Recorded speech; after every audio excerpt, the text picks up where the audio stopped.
बिस्मिल्लाहिर्रहमानिर्रहीम। अस्सलाम वालेकुम नाज़रीन, मैं हूं आपका मेज़बान खालिद शमील और आप देख रहे हैं मेरा यूट्यूब चैनल। 5 बड़ी खबरें हैं जिन पे हम बातचीत करेंगे। इमरान खान साहब आजकल बड़े मुतमिन दिखाई दे रहे हैं और वो ज़मान पार्क में बैठे अपनी जो उम्मीदवार हैं उनके इंटरव्यूज़ कंडक्ट कर रहे हैं, और वो उम्मीदवार जिनको उन्होंने टिकट देने हैं आइंदा इलेक्शन के लिए। लेकिन दूसरी तरफ इस्लामाबाद हो, रावलपिंडी हो या लाहौर हो, यहाँ पर एक सियासी अखाड़ा बना हुआ है। हर इदारे में एक अजीबोगरीब सी सूरत हाल है। सुप्रीम कोर्ट के अंदर लड़ाई उरूज पर पहुंच चुकी है। नून लीग के अंदर टूट फूट का अमल शुरू है और वहां पे बगावत के आसार दिखाई दे रहे हैं। जरदारी साहब ने अपनी एक अलग नई राह अपना ली है जो पीडीएम की हुकूमत के लिए खतरे की घंटी से कम नहीं है। सदर मुमलकत ने सुप्रीम कोर्ट के इख्तियारात से मुतल्लिक कानून पर एतराज़ात लगा दिए और ख़त लिख कर वापस पार्लियामेंट को भेजा है कि इस कानून पर नज़रसानी की जाए। और दूसरी तरफ इलेक्शन कमीशन ऑफ पाकिस्तान में फाइनेंस मिनिस्ट्री की जानिब से फ़ंड जारी कर दिए गए, फिर इतला आई नहीं किए गए। ये सारे मामलात हैं क्या, और इन मामलात के नतीजे में अब अगले 1-2 हफ्तों के अंदर क्या होने जा रहा है। सबसे पहली बात, सुप्रीम कोर्ट ऑफ पाकिस्तान में जो लड़ाई की शिद्दत है वो कम नहीं हो रही। आए रोज़ एक नया नोट जारी होता है, एक नया इख्तलाफी नोट जारी होता है और फिर उसके ऊपर सरकारी सतह के ऊपर प्रेस कॉन्फ्रेंसें की जाती हैं, एक बयानिया बनाने की कोशिश की जाती है। और ये 3 से 4 सिर्फ जज साहबान हैं जो आए रोज़ एक नया जो है एक नोट जारी करते हैं या एक नया मसला पैदा करते हैं, और फिर चीफ जस्टिस ऑफ पाकिस्तान उसको बड़े एहसन तरीके से काबू भी पा लेते हैं। जस्टिस काजी फायज ईसा ने एक बार फिर जो है कि एक नोट लिखा और वेबसाइट पर जारी किया, और कुछ ही देर बाद वो note supreme court of Pakistan की वेबसाइट से हटा दिया गया। इस बार जस्टिस काजी फायज ईसा ने अपने उस फैसले को, जो 3 रुकनी बेंच का फैसला था, एक अज खुद नोटिस के हवाले से हाफ़िज़ कुरान को जो नंबर देने का मामला था, उसमें जो उन्होंने फैसला दिया था, और उस फैसले की रोशनी में फिर बाद में जो चीफ जस्टिस पाकिस्तान ने रजिस्ट्रार सुप्रीम कोर्ट के जरिए एक सर्कुलर जारी किया था, और फिर उस सर्कुलर के नतीजे में काजी फायज ईसा ने एक ख़त लिखकर रजिस्ट्रार सुप्रीम कोर्ट को अज खुद ही इस ओहदे से हटा दिया और वफाकी हुकूमत को कहा कि उनको वापस बुला लिया जाए। और फिर उसके बाद चीफ जस्टिस पाकिस्तान ने एक 6 रुकनी बेंच बनाया और उस बेंच ने काजी फायज ईसा के फैसले को ओवर रूल किया।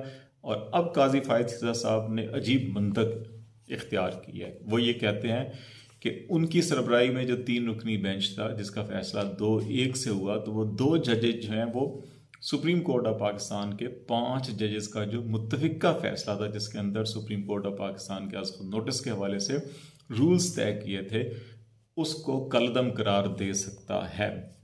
ये काजी फायज ईसा साहब की मंतक है कि 2 जज जो हैं वो 5 रुकनी बेंच के फैसले को कलदम करार दे सकते हैं। अब ये कहते हैं जी कि 6 जजेस जो हैं कि वो इस 3 रुकनी बेंच 2-1 के फैसले को कलदम करार नहीं दे सकते। ये गैर कानूनी, गैर आईनी है। बड़ी अजीब सी मंतक है।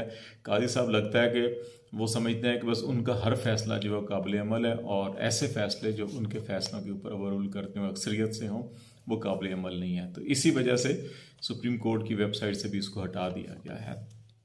बहुत से लोग उम्मीदें लगा के बैठे हैं काजी फायज ईसा से, अतर मिनल्ला साहब से, जस्टिस जमाल मंदोखेल से, जस्टिस मुनीब अख्तर से, जस्टिस सरदार तारिक से, कि वो जो है कि सुप्रीम कोर्ट के अंदर कुछ ऐसा कर देंगे कि चीफ जस्टिस ऑफ पाकिस्तान को इस्तीफ़ा देना पड़ेगा या घर जाना पड़ेगा।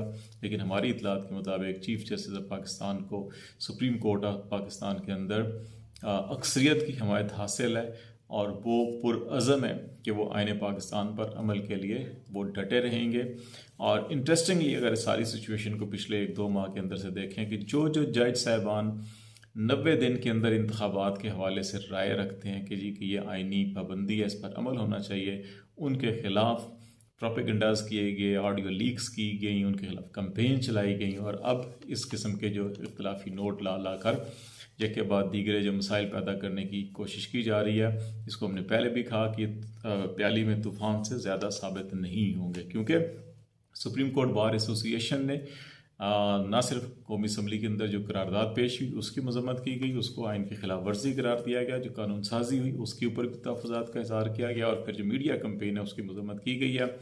और फिर अभी जो recently chief justice of Pakistan के ख़िलाफ़ जो वकला की जानब से बाज़ दरख्वास्तें दी जा रही हैं, शिकायत जिनको रेफरेंस का नाम दिया जा रहा है हुकूमती हल्कों के अंदर, उनकी भी मजम्मत की गई। और सुप्रीम कोर्ट बार एसोसिएशन ने कहा है कि वो आइन और कानून की बालादस्ती के लिए चीफ जस्टिस ऑफ पाकिस्तान के साथ खड़े हैं। ये बड़ा दो टोक बयान है जो यकीनी तौर के ऊपर PDM की हुकूमत के लिए जो है कि वो किसी तौर के ऊपर भी तसल्ली बख्श नहीं होगा। दूसरी तरफ इलेक्शन कमीशन ऑफ पाकिस्तान ने अला सुबह ये खबर जारी की गई और इलेक्शन कमीशन के ज़राए ने खबर जारी की कि फाइनेंस मिनिस्ट्री से 10 अरब रुपये उनको मुंतकिल हो गए हैं। 5 अरब उनके पास पहले पहुँच चुके हुए थे और 6 अरब रुपये जो है कि KP का शेड्यूल अनाउंस होगा तो फिर फ्राहम किए जाएंगे। लेकिन फिर बाद में इस किस्म की खबरें आने लगी कि अभी नहीं मिले।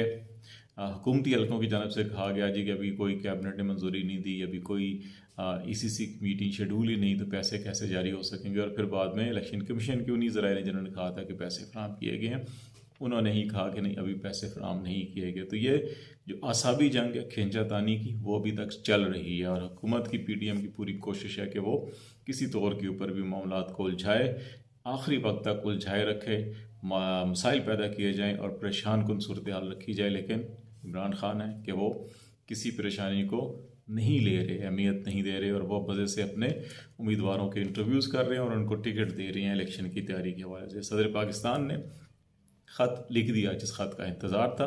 तवक्को की जा रही थी कि सदर पाकिस्तान पार्लियामेंट की इस कानून साजी को इंडोर्स नहीं करेंगे क्योंकि इसके अंदर जो आइन साजी है, कानून साजी के ज़रिए आइन को नहीं बदला जा सकता। ये मुसलमान असूल है दुनिया भर के अंदर। तो इस कानून के ज़रिए आइन को बदलने की कोशिश की। 5 शिकों को वही सदर ने पॉइंट आउट किया, वापस भेज दिया।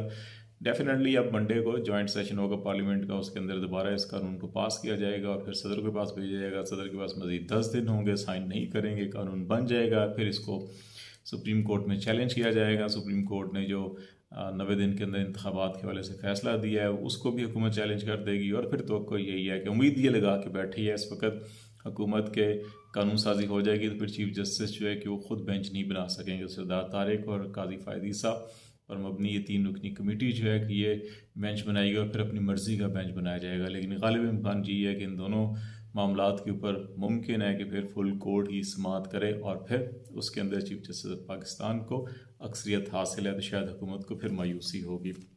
सबसे अहम बात, सदर ज़रदारी साहब जो है कि अपनी राह नहीं ले ली है। पीपल्स पार्टी का इजलास हुआ, सदर ज़रदारी की सदारत में बिलावल भुट्टो भी थे, दीगर रहनुमा भी थे। 2-3 बड़ी अहम उसके अंदर अनाउंसमेंट्स की गई। एक बात ये की गई कि पीपल्स पार्टी जो है कि वो आइन और कानून की बालादस्ती चाहती है, इंतखाबात आइनी मुद्दत से आगे नहीं जाने चाहिए और सुप्रीम कोर्ट के साथ जो है कि वो तसादुम या उसके तज़हीक जो है वो नहीं होनी चाहिए और अक्सरियती बेंच का फ़ैसला जो है कि उसके ऊपर अमल होना चाहिए और मुज़ाकरात का अमल शुरू होना चाहिए। इंतखाबात के हवाले से मुज़ाकरात शुरू होने चाहिए। तो ये जो बयानात हैं, हाँ, इसके अंदर किसी हद तक हुकूमत को भी खुश करने की कोशिश की गई है, लेकिन जो सुप्रीम कोर्ट है उसके साथ भी इस पार्टी दिखाई दे रही है खड़ी है कि आइनी मुद्दत 90 दिन असम्बलियों की तहलील के बाद फिर दूसरी तरफ कह रहे हैं मुज़ाकरात किए जाएँ। तो पीपल्स पार्टी जो है वो PDM की जमातों को शायद इस तरफ लाने की कोशिश कर रही है कि मिलजुल कर बैठ कर मुज़ाकरात करके ना अक्टूबर ना मई, कोई जून जुलाई की डेट निकाल के सबको इकट्ठा करके और एक साथ मुल्क में इलेक्शन किए जाएँ। तो देखते हैं पीपल्स पार्टी किस हद तक कामयाब हो जाती है। लेकिन दूसरी तरफ नून लीग के अंदर जो है कि वो टूट फूट का अमल, बगावत का अमल तेज़ हो गया।